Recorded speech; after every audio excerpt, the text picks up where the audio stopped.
Hello everyone, my name is Kashish Chaudhary. Today we will study class 12 maths topic determinants. So what are determinants? A special number associated with a square matrix. We said square matrix. So we should have the number of rows equal to the number of columns. So consider we have a B, C, D. So this is how determinants are denoted. This is the row and these are the columns. These are the rows. So for this we should have number of rows equal to number of columns. So here we have number of rows equal to 2 and number of columns are also 2. So this number is nothing but the order of determinants. Let us see how we expand this determinant. Consider we have an order 2 determinant A, B, C and D. We will expand it like AB minus B multiplied with C. If we have higher order determinants, like consider a determinant of order 3. These are the elements A11, A12, A13. So A11 denotes first row and first column. A21, A22, A23, A31, A32, A33. So we can expand the determinant along any row or any column. The answer will be the same. So let's just expand it along the row 1. So we'll write first A11, the element, multiplied with minus 1 to the power. The first element is A11. So in the power of minus 1, we'll write the row number and the column number, that is 1 plus 1. And then the determinant which is left after removing first row and first column, because A11 lies in first row and first column. So we'll remove these first row and first column and we are left with A22, A23, A32, A33. Next term of row 1 is A12. So we'll multiply it with minus 1 to the power 1 plus 2 and the determinant is A21, A23, A31 and A33. The third term is A13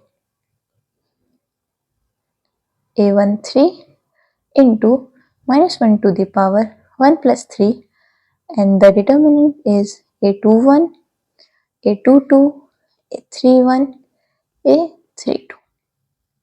So this is how we expand the determinant. We can expand it for higher orders in this way only.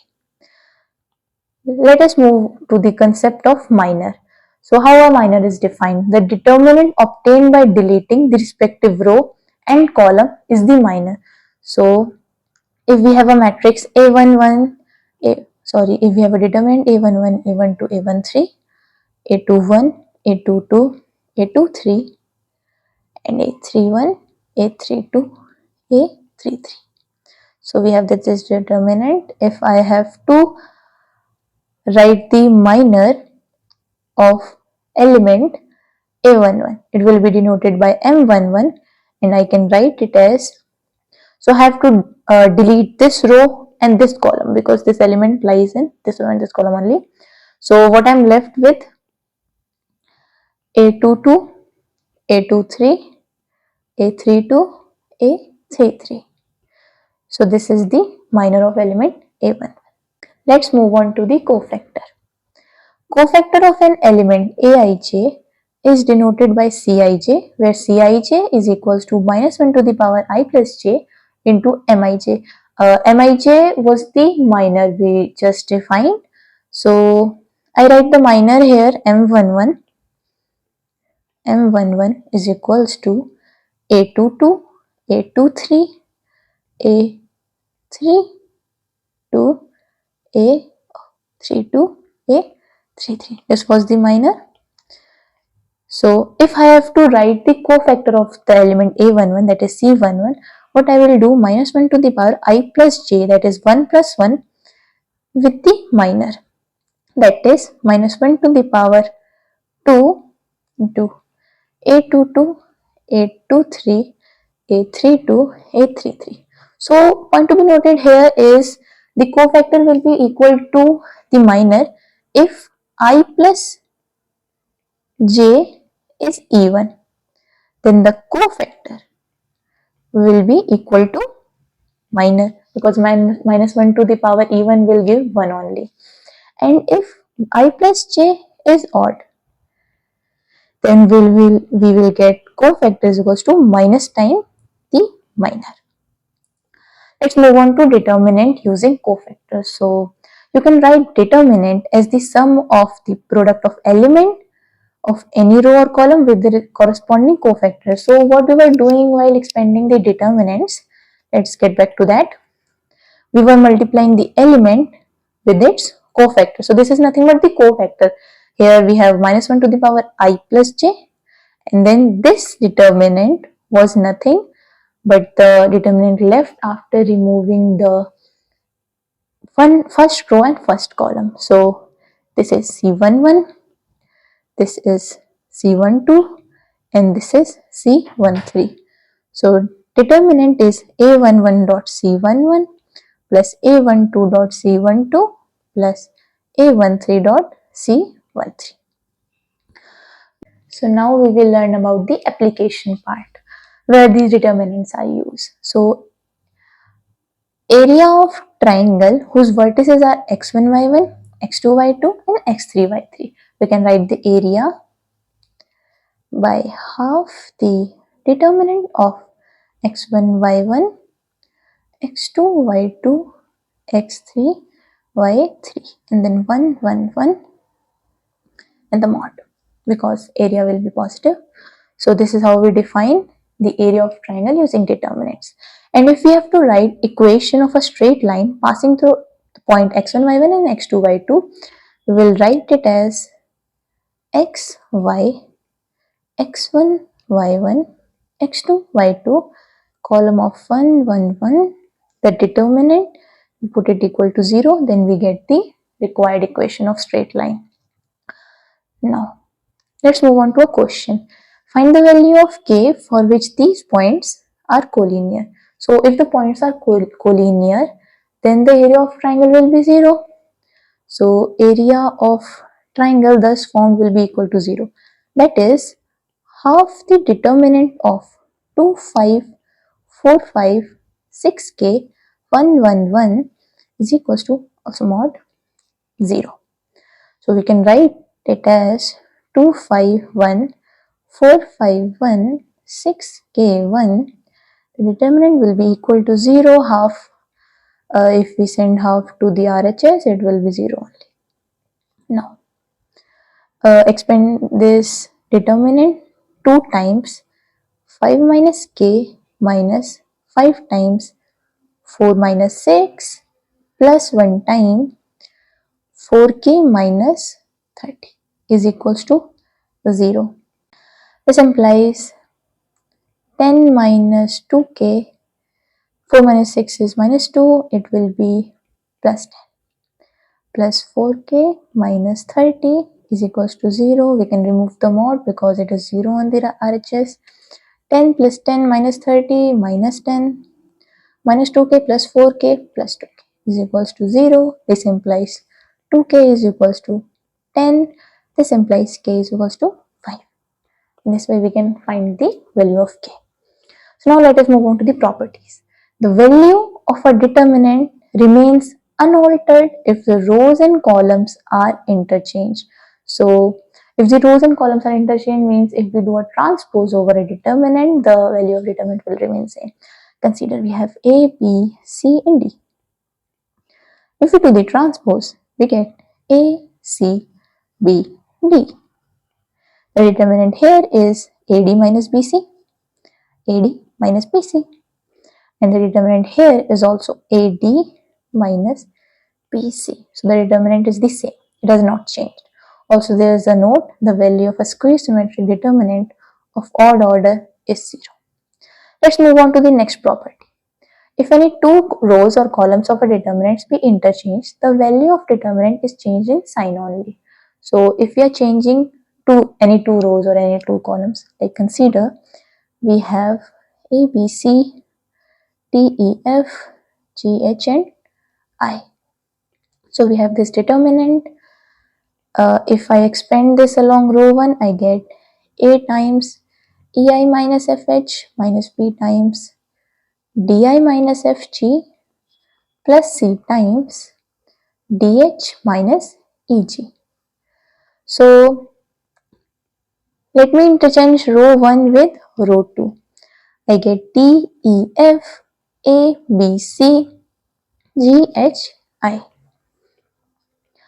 So for simplicity, I am expanding it along row 2 now, that is this ABC.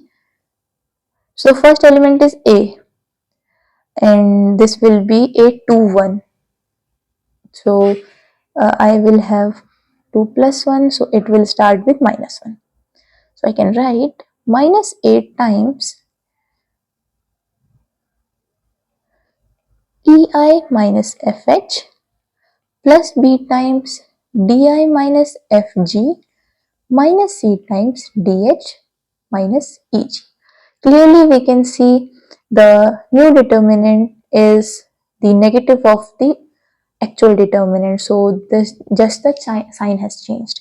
Move on to the next property. We see if a determinant has any two rows or columns identical, then its value is 0. Like if I consider A, B, C, sorry, again A, B. The determinant will be AB minus AB, which is 0. Next property is if all the elements of any row be multiplied by same number, then the determinant is also multiplied by that number. So if I have a determinant A, B, C, D and I am multiplying row 1 with a constant K. So the determinant becomes KA, KB, C, D.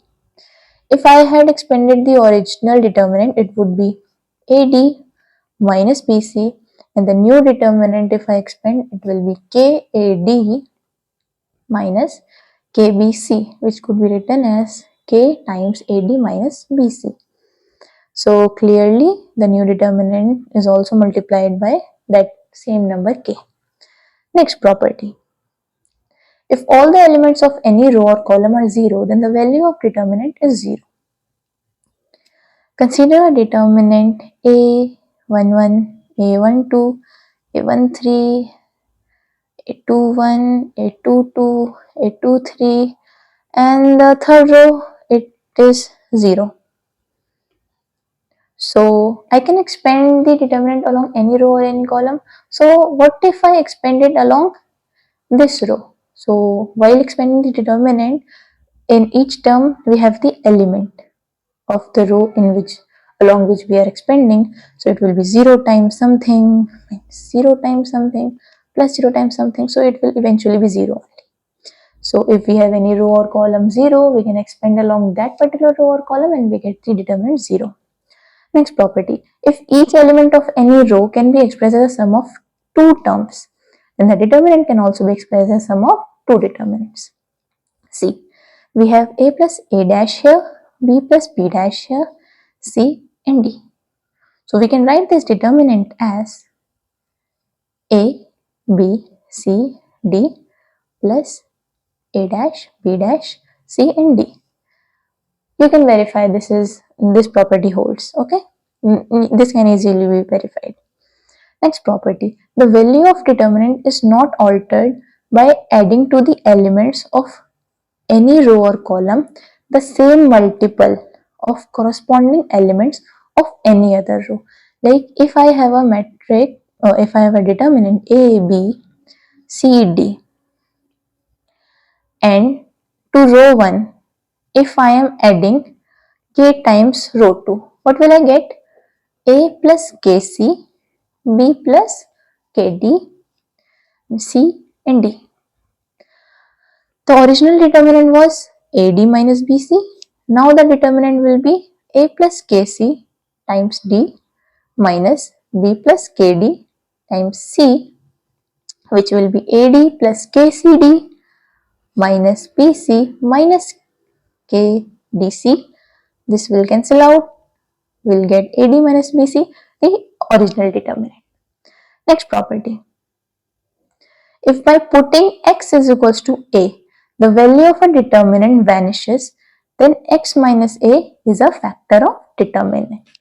So let's consider an example for this. I have x minus 1, 2, 2x, 2, 1, 1, 0, 2. So if I put x is equals to 1, what will I get? 1 minus 1, 0, 2, 2 into 1, 2, 2, 1, 1, 0, 2, 2. See, here row 1 is identical to the row 3. So we have learned a property: if any two rows are identical, we will get the determinant 0. So the determinant will be 0 here. So on putting x is equals to 1, the determinant is vanishing. So x minus a should be the factor. So x minus 1 should be the factor of determinant. Let's simplify this determinant. X minus 1 times 2 minus 2 times 4 minus 0 plus 2x times 4 minus 0. What we get? This will be 0 minus 8 plus 8x, which is nothing but 8 into x minus 1. So x minus 1 is the factor here. Let us see multiplication of two determinants. If we have a1, b1, a2, b2, and we have to multiply this determinant with c1, d1, c2, d2. What we will do? First multiply this row with this column. a1, c1 plus b1, c2. Now this row with this column, a2, c1 plus b2, c2. Now this row with this column, a1, d1 plus b1, d2, and now this row with second column, a2, d1 plus b2, d2. This is how we multiply two determinants. Now at last we'll discuss cofactor property. So if we have a determinant, the determinant with d, we have a1, b1, c1, a2, b2, c2, a3, b3, and c3. So if I write a determinant d dash in which I am taking the cofactor of these elements of determinants d, like if I write a1, b1, c1, a2, b2, c2, a3, b3, c3, where ai, bi, ci are nothing but the cofactors of small ai, small bi, small ci. So this a1 is the cofactor of this a1. So this is a cofactor determinant. So this d dash can be written as d square. So the square came because of the order of determinant. The order of determinant was 3. So if we generalize it to n order, if we have a determinant d of order n, then the determinant d dash found by the cofactors of the corresponding elements will be equal to d to the power n minus 1. So with this I conclude today's video. In the next video we will discuss about system of linear equations in determinants.